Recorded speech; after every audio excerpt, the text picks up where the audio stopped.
हाँ बेटा, आप लोगों का वापस स्वागत। वो छोटी ज़्यादा बड़ी क्लिप नहीं थी, वो 12-1 मिनट के आसपास की थी बेटा ना। तो वो उसमें क्या है, अमोनिया ख़त्म हो गया था, इसलिए मैंने एक नेक्स्ट अब N2 के ऑक्सो अम्ल।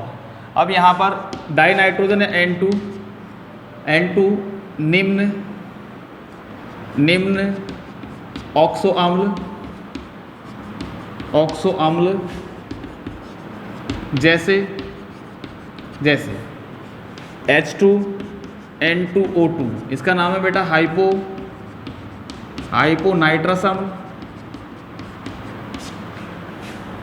नाइट्रस अम्ल, कॉमा HNO2 जिसका नाम है नाइट्रस अम्ल, और एक है बेटा HNO3 जिसका नाम है नाइट्रिक अम्ल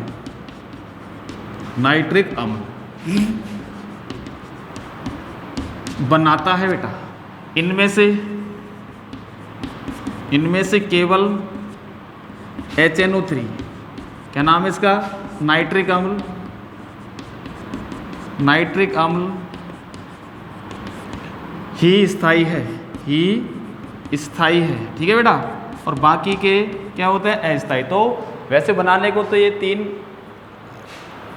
नाइट्रस अम्ल ऑक्सो अम्ल बनाता है। एक आपका H2N2O2 जिसका नाम हाइपोनाइट्रस अम्ल है, एक HNO2 नाइट्रस अम्ल है, एक HNO3 जिसका नाम नाइट्रिक अम्ल है, और इनमें से लास्ट में जो HNO3 बनाया है, मतलब उसको लिखा है अपन ने, वो है बेटा एक स्थायी ऑक्सो अम्ल। तो यहाँ पर अपन अब हेडिंग डालेंगे क्या बेटा, नाइट्रिक अम्ल हेडिंग डालेंगे अपना पहला, और यही है क्योंकि अपन इसी का ही अध्ययन करेंगे, बाकी से हमको कोई लेना देना नहीं होगा, ठीक। तो यहाँ पर नंबर 1 HNO3 का नाम क्या है, नाइट्रिक अम्ल।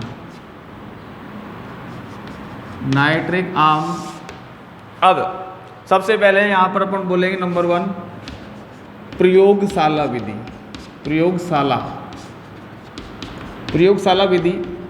प्रयोगशाला विधि के अंदर एक कांच का भपका रिटायर्ड, उसमें आप लोग गर्म करोगे किसको, यहाँ पर मतलब प्रयोगशाला विधि में हम कहेंगे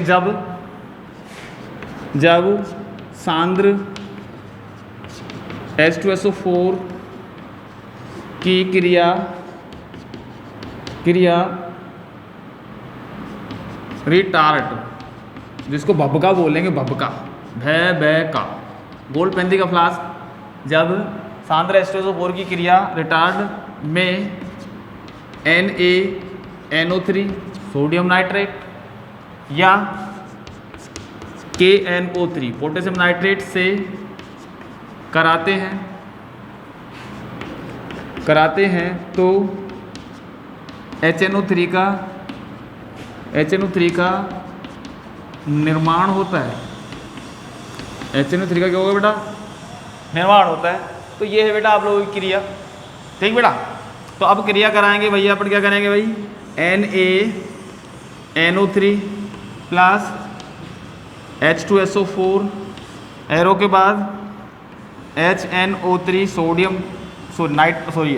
नाइट्रिक अम्ल प्लस NaHSO4, क्या नाम है इसका, सोडियम हाइड्रोजन सल्फेट या सोडियम बाइसल्फेट। ये तो थी पहली अभिक्रिया। सेकंड अभिक्रिया किसके साथ करा देते हैं, KNO3 के साथ करा देते हैं, प्लस अभिक्रिया H2SO4 से हो ही रही है और रिटार्ड है, भपका है, इसको आपको गर्म करना है।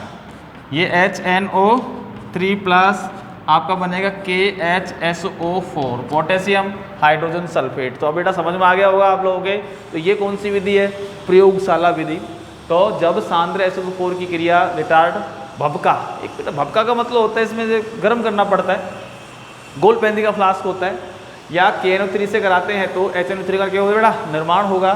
तो यहाँ समीकरण सोडियम नाइट्रेट और उसका नाम क्या है, पोटेशियम नाइट्रेट। यहाँ पर ये कौन सा है, सांद्र सल्फ्यूरिक एसिड है, सांद्र H2SO4 ये भी क्या है, सांद्र H2SO4, और फिर नाइट्रिक अम्ल का क्या होगा बेटा, निर्माण होगा। तो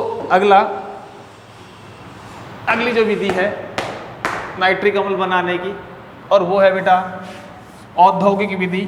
और औद्योगिक विधि का नाम ठीक है, आप हेडिंग क्या डालोगे, नाइट्रिक अम्ल बनाने की इंडस्ट्रियल मेथड अर्थात औद्योगिक विधि, HNO3 बनाने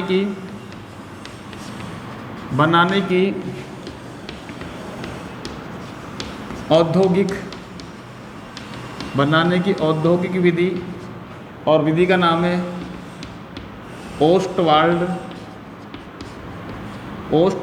विधि। क्या है, ओस्टवाल्ड विधि, क्या बोलोगे इसको, ओस्टवाल्ड विधि।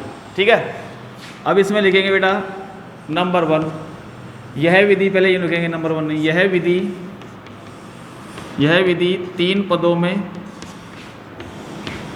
पदों में संपन्न होती है। यह विधि 3 पदों में क्या होती है बेटा, संपन्न होती है। ठीक है बेटा, प्रथम पद नंबर 1, स्टेप नंबर पहला, स्टेप प्लस जिसको बोलोगे बेटा परिवर्तक। एक उपकरण है और उपकरण में स्टेप के अंदर एक पहला परिवर्तक होगा, तो परिवर्तक में आपको नहीं बता रहा, यहाँ पर परिवर्तक के अंदर क्या होगा, प्लेटिनम की जाली है, और तो इसमें क्या होगा, इसमें या इस पद में PT, RU, RH जाली, 500 डिग्री सेल्सियस ताप, 9 वायुमंडलीय दाब पर 1:10 में NH3 व O2 की क्रिया कराते हैं तो NO का निर्माण होता है बेटा। किसका, NO का मतलब नाइट्रिक ऑक्साइड का निर्माण होता है। तो पहला पद आपका ये है जिसको आप लोग परिवर्तक बोलोगे। तो पहले पद के अंदर क्या होगा, आप लोगों का बेटा समीकरण मैंने आपको पहले बता चुका हूँ, ये NH3 प्लस 5O2 वाली समीकरण है ना, ये जो आपने ऑक्सीकरण कराया था किसका बेटा, अमोनिया का। यहाँ पर वो सब कुछ लिख दोगे, क्या PT लिख दोगा, RU लिख दोगा, RH जाली लिख दोगा, RH जाली 500 डिग्री सेल्सियस ताप लगभग, और यहाँ पर 9 ATM दाब, 9 वायुमंडलीय दाब, तो आपका बनेगा बेटा NO प्लस यहाँ पर 6H2O बना होगा, और आपका NO कितना बन जाएगा, ये आप लोगों का 4 NO बनेगा, सॉरी NO, तो इसका नाम होगा नाइट्रिक ऑक्साइड। ठीक, तो ये बना आपका नाइट्रिक ऑक्साइड। तो ये तो पहला पद है, मैं समझता हूँ आप लोगों के पहला पद समझ में आ गया होगा। नाइट्रिक ऑक्साइड बन गया, तो पहले पद में क्या होगा, परिवर्तक है, इस पद को परिवर्तक में संपन्न होता है इसलिए परिवर्तक। इस पद में PT प्लेटिनम, रुथेनियम, रोडियम जाली और 500 डिग्री सेल्सियस ताप, 9 वायुमंडलीय दाब, 1:10 में आप लोग अमोनिया और O2 का मिश्रण लोगे और उसको आप लोग गर्म करोगे। ठीक है, और गर्म लगभग 773 या 800 के आसपास पहुंच गया, और उसमें क्या बनेगा, नाइट्रिक ऑक्साइड बनेगा। तो ये तो बेटा पहला पद है जिसको परिवर्तक बोलोगा। तो विधि का नाम ओस्टवाल्ड विधि। तो पहले पद में तो आपको हो गया, परिवर्तक के अंदर आपको नाइट्रिक ऑक्साइड का निर्माण हुआ। फिर अगली विधि स्टेप नंबर सेकेंड, और इसको बोलोगे आप लोग ऑक्सीकरण कक्ष। अब क्या है, बनी हुई जो कक्ष। स्टेप सेकेंड देखो, प्रथम पद में बनी NO ऑक्सीकरण कक्ष में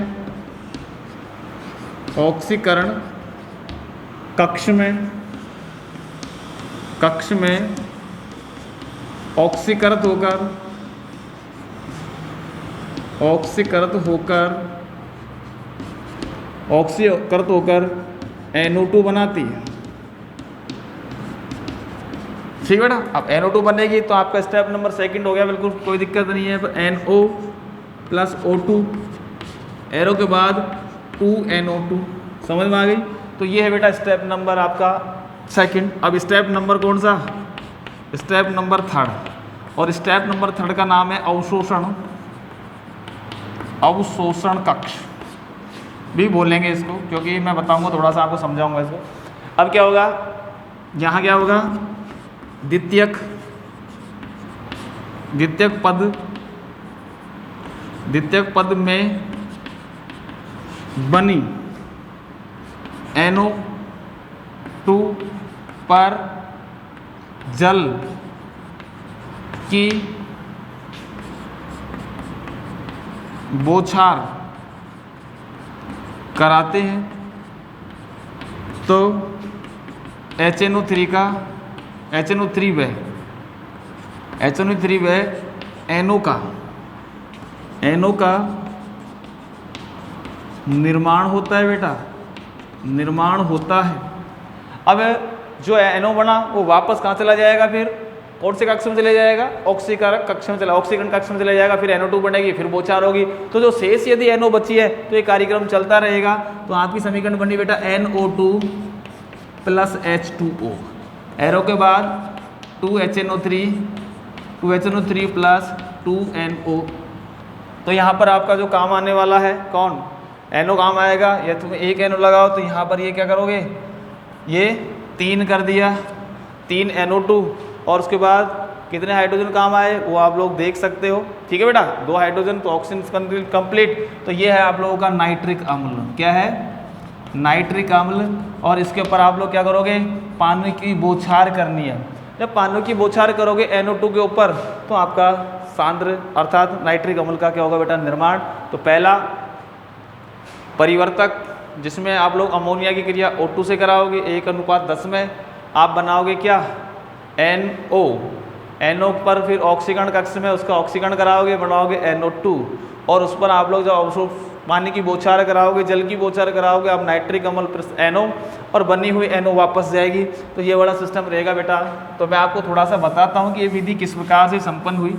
ये आप लोगों का प्रवाह चित्र नहीं है जैसे अमोनिया का था, क्योंकि आपकी किताब में है नहीं तो मैं बढ़ाऊँगा भी नहीं, मैं सीधा बता देता हूँ वैसे जिसको आप समझ जाओगे। तो एक परिवर्तक है इस प्रकार का परिवर्तक, यहाँ पर ये परिवर्तक और इसके अंदर ये PT और RU इनकी जाली है। किसकी, PT की जाली या RU या फिर रूथेनियम या रोडियम। तो यहाँ पर आप लोग 1:10 में 1:10 के अंदर आप लोग क्या लोगे, NH3 और प्लस O2 का लोगे। ले लिया, लेने के बाद अब यहाँ पर टेम्परेचर बड़ा हाई हो जाता है। अब इसको क्या करेंगे, संघनन कराएंगे, थोड़ा सा इसको ठंडा करेंगे। ठंडा करने के बाद इस पूरे मिश्रण को ले जाएंगे ऑक्सीकारक कक्ष में। यहाँ क्या होगा, ऑक्सीकारक कक्ष के अंदर, ऑक्सीकारक कक्ष के अंदर आपकी जो यहाँ बनी हुई क्या है, ये बनेगी आपको NO बनेगी। NO गई नीचे गई, तो यहाँ पर ये NO प्लस O2, एरो के बाद आपका 2NO2 बनेगा। इसका नाम है परिवर्तक। क्या नाम है इसका, परिवर्तक। इसका नाम है ऑक्सीकरण कक्ष। क्या नाम है इसका, ऑक्सीकरण कक्ष।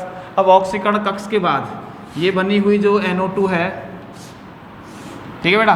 अब इसके ऊपर क्या होगा बेटा, पानी की बौछार, ये फव्वारे हैं, ये पानी है जो H2O है और यहाँ क्या बेटा NO2। और NO2 जब H2O के साथ क्रिया करती है तो आपका बनेगा HNO3 और यहाँ पर शेष इस अमोनिया NH3 को तो आप इकट्ठा कर लोगे। तो ये एक तरह से ओस्टवाल्ड विधि का एक सामान्य सा चित्र है। और बनी हुई जो यहाँ पर शेष रही, शेष बची हुई O2 है, वो शेष बची O2 वापस कहाँ आ जाती है बेटा, इस प्रकार से ये ऑक्सीकारक कक्ष के अंदर आ जाएगी। और ऑक्सीकारक कक्ष के अंदर वापस इसका ऑक्सीकरण होगा, फिर NO2 बनेगी। यहाँ क्या गई, NO2। जब NO2 इधर गई फिर नाइट्रिक अम्ल बना, शेष बची हुई यहाँ कौन सी आएगी, यहाँ जो NO बची है लास्ट में, यदि बची है तो यहाँ आएगी, फिर चलता रहेगा मामला। तो यह है ओस्टवाल्ड विधि का प्रवाह चित्र। किसका, ओस्टवाल्ड विधि का प्रवाह चित्र। तो अगला जो पॉइंट होगा वो होगा बेटा नाइट्रिक अम्ल के भौतिक गुणधर्म। अगला टॉपिक क्या होगा, नाइट्रिक अम्ल अर्थात HNO3 के भौतिक गुणधर्म के बारे में अपन बात करेंगे। HNO3 के भौतिक गुणधर्म। अब भौतिक गुणधर्म की बात करो तो बेटा यहाँ पर अपन कह सकते हैं बेटा यहाँ नंबर 1 ओस्टवाल्ड, पहले तो यूँ लिखेंगे नंबर 1 छोड़ो भौतिक गुणधर्म। ओस्टवाल्ड विधि से प्राप्त HNO3 की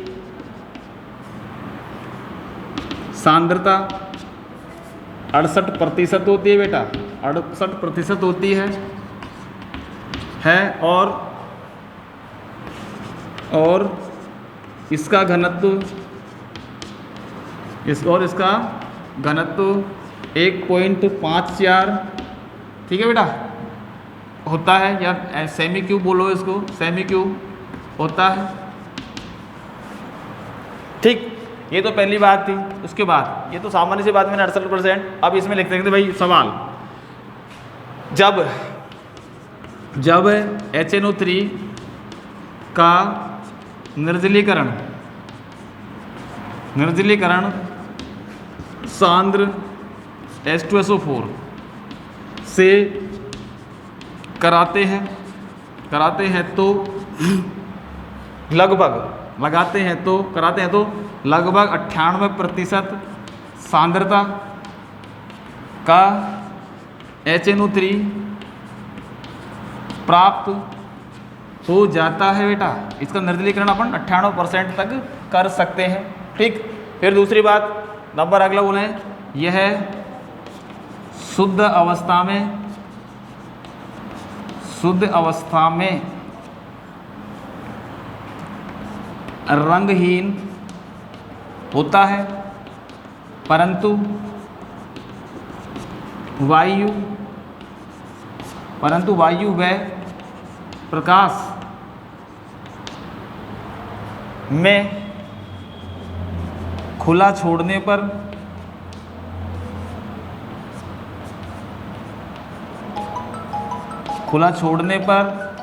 NO2 बनने के कारण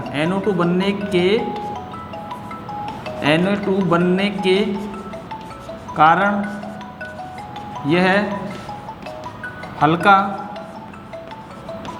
पीला हो जाता है बेटा। NO2 बनने के कारण क्या हो जाता है? हल्का पीला हो जाता है।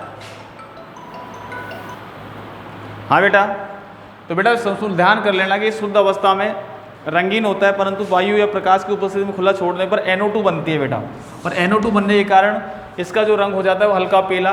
फिर दूसरी बात है कि हम ये कह सकते हैं बेटा NO2 प्लस सांद्र HNO3 का जो मिश्रण होगा उसको आप लोग बोलोगे सधूम नाइट्रिक अम्ल। क्या नाम है इसका?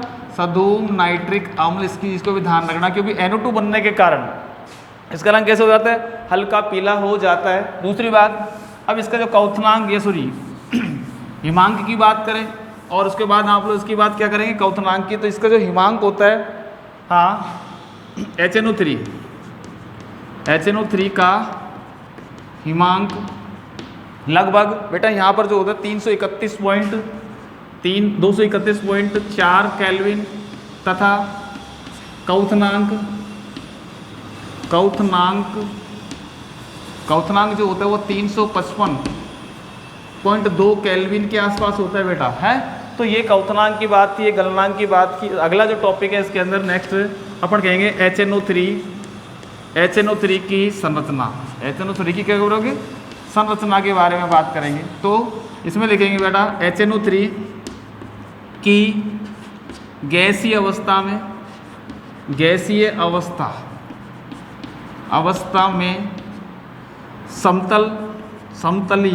समतलीय संरचना होती है बेटा। कैसे होती है? समतलीय संरचना होती है।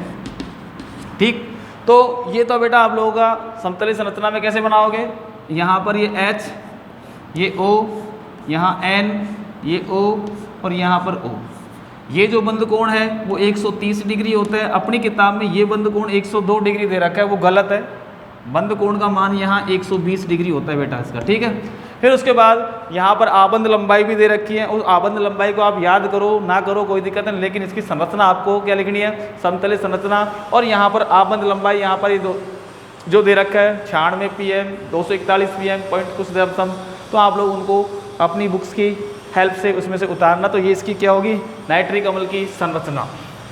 तो सधूम नाइट्रिक अम्ल समझ में आ गया। सांद्र HNO3 प्लस NO2 का जो मिश्रण होगा उसी को सधूम नाइट्रिक अम्ल बोलोगे आप लोग, ठीक है बेटा। अगला पॉइंट डालेंगे अपन बेटा HNO3 के अम्लीय गुण या अम्लीय प्रकृति। HNO3 की ये अम्लीय गुण लिख दो, ठीक है बेटा। यहाँ देखोगे बेटा, जब HNO3 को जल में विलय किया जाता है। जब HNO3 को जल में विलय किया जाता है तो इसका आयनन पूर्ण हो जाता है और नाइट्रेट तथा हाइड्रोनियम आयन बनते हैं बेटा, हैं? और नाइट्रेट और हाइड्राइड आयन बनने के कारण इसकी प्रकृति कैसे होती है, प्रबल अम्लीय होती है। तो कह सकते हैं बेटा HNO3 प्लस H2O, एरो के बाद H3O प्लस, एरो के बाद H3O plus plus NO3 minus, तो यह इसका नाम है हाइड्रोनियम आयन। और ये है बेटा नाइट्रेट आयन। क्या है? Nitrate ion. तो हाइड्रोनियम आयन और नाइट्रेट आयन इस सिस्टम समझ में आ रहा होगा आप लोगों के। तो ये था अम्लीय प्रकृति नंबर 1 समीकरण। दूसरी बात, क्षारों के साथ नंबर 2, क्षारों के साथ HNO3 क्रिया करके लवण तथा जल बनाता है। अपन जानते हैं इसी तरह से बेटा अम्ल प्लस क्षार, तो ये एक उदासीनीकरण क्रिया है और लवण का निर्माण होगा। जैसे HNO3 प्लस NaOH के साथ क्रिया करी तो यौगिक बनेगा आप लोगों का NaNO3 और प्लस H2O। ठीक, इसी प्रकार से और भी यौगिक लें, HNO3 प्लस KOH के साथ क्रिया कराएं। ठीक, तो आपका बनेगा KNO3 और प्लस आपका बनेगा H2O। अब आपके एक समीकरण जो मैं लिख रहा हूँ उसको आप लोग खुद करोगे पूरा, HNO3 प्लस CaOH का होल ट्वाइस। ठीक है, तो यहाँ पर अपना जानते Ca+2 में होता है, तो यहाँ 2 अणु ले लेना, इसके 2 अणु लोगे तो CaNO3 का होल ट्वाइस प्लस 2H2O बाहर निकाल देना। ठीक है बेटा। तो ये इसकी कुछ अम्लीय प्रकृति के बारे में कुछ बातें थी। और नेक्स्ट टॉपिक जो होगा बेटा वो है बेटा धातुओं के साथ क्रिया। किसके साथ? धातुओं के साथ क्रिया। तो आप लोग अगला टॉपिक होगा धातुओं के साथ क्रिया, तो वो समीकरण मैं आप लोगों को लिखूंगा। सबसे पहले AU तथा PT से क्रिया। सुनो, यहाँ लिखेंगे बेटा सांद्र HNO3 AU तथा PT से कोई क्रिया नहीं करता है, इसीलिए इन्हें उत्कृष्ट धातु कहते हैं। परंतु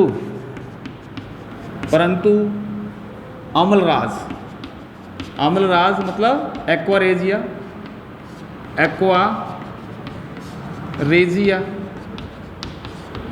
यहाँ पर 3 भाग HCl और प्लस 1 भाग सांद्र HNO3 का जो मिश्रण होगा उसको एक्वारेजिया, परंतु अम्लराज से क्रिया कर लेता है, से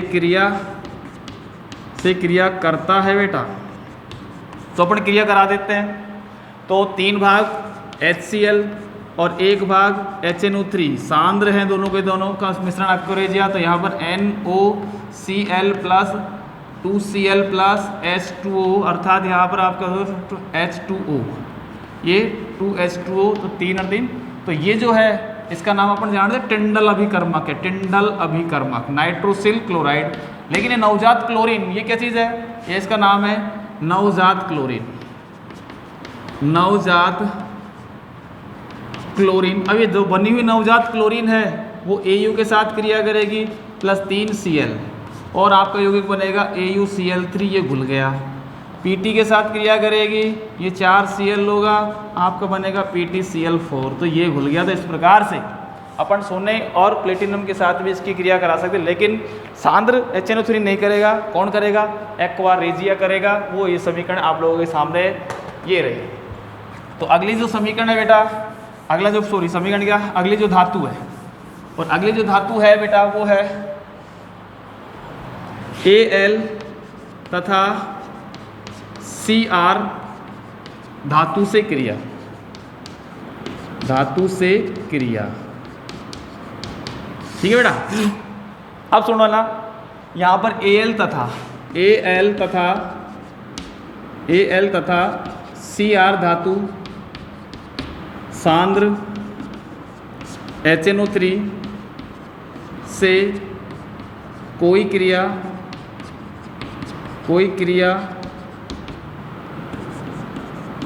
नहीं करती है, क्योंकि इन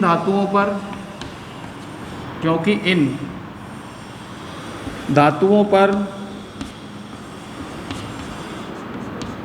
धात्विक ऑक्साइड की परत बन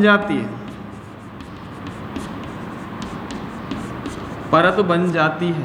तो बेटा ये ध्यान रख लेना कि ये समीकरण थी आप लोगों की Al तथा Cr धातु के साथ क्रिया। और फिर इम्पॉर्टेंट है बेटा यहाँ पर Cu तथा Zn धातु से, Cu तथा Zn धातु से यहाँ पर तनु HNO3 और सांद्र HNO3 के साथ क्रियाएं हैं, और उन क्रियाओं के आधार पर आप लोग यहाँ पर Cu धातु और उसके साथ क्रिया कराओगे। तो देखो बेटा, पहले Cu धातु से और Cu धातु के साथ क्रिया कराएंगे तो आप लोग Cu प्लस HNO3, और HNO3 बेटा आपको तनु लेना है यहाँ पे, तनु। फिर यहाँ पर Cu प्लस HNO3, और आप लोगों को यहाँ पर बेटा कौन सा लेना है? सांद्र लेना है। अब सांद्र लोगा तो यहाँ पर NO2 का निर्माण होने वाला है। तो मैं एक समीकरण बनाऊंगा CuNO3 का whole twice plus H2O plus NO2। ठीक, तो समीकरणों को आप लोग संतुलित करोगे, तो दो फिर उसके बाद आप लोगों का समीकरण मैं आप लोगों को इसमें बताता हूँ बेटा, एक मिनट। तो बेटा देखो, मैंने पोज इसलिए किया था कि मैं समीकरण देखो टाइम खराब होगा। तो जब तनु HNO3 के साथ क्रिया लाओगे तो ध्यान रख लेना आपका NO बनेगा। इस चीज़ को ध्यान रखने की बात है। बात ही कार्यक्रम क्यूप्रिक नाइट्रेट बन रहा है। जब आप लोग सांद्र लोगे तो कंडीशन में 2NO2 बनेगा, अर्थात नाइट्रोजन डाइऑक्साइड बनेगा। फिर आप जिंक ले रहे हो तनु के साथ, 10 HNO3 है यहाँ पे ये, और यहाँ पर जिंक नाइट्रेट प्लस यहाँ नाइट्रस ऑक्साइड है, जिसको लाफिंग गैस बोला जाता है, अर्थात जिसको सूंघने पर उन्मादित हंसी आ जाती है। कहने का मतलब इसका इस्तेमाल हंसाने में किया जाएगा इसका।